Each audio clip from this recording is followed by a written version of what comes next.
unang bugso na ating balitaan, muling iginiit ni Pangulong Ferdinand Marcos Jr. ang kanyang paninindigang linisin ang bürokrasya upang matiyak na bawat opisyal sa gobyerno ay karapat-dapat sa tiwala ng sambayanang Pilipino. Si Cresilyn Catarong magbabalita.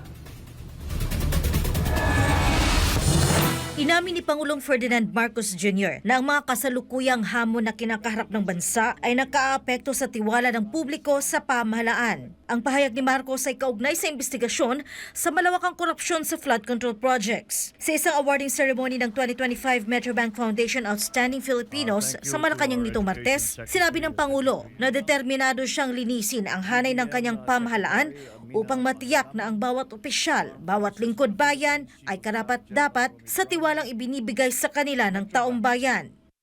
Hindi madali ang laban na ito. Marami pa tayong haharapin. Marami pa tayong pagdadaanan. It will be hard and sometimes it will be painful.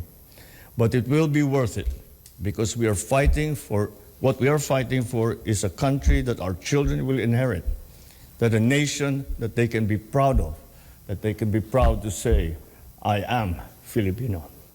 Sa tanong kung karapat-dapat pa bang pagkatiwalaan ng pamahalaan, itinuro ng Pangulo ang 10 individual na pinarangalan bilang patunay na may pag-asa at integridad pa rin sa serbisyo publiko. Kabilang sa mga pinarangalan ngayong taon ng Metrobank Foundation Outstanding Filipinos ay 4 na guro, 3 sundalo at 3 pulis. Lahat ay may mahalagang ambag sa buhay ng maraming mamamayan.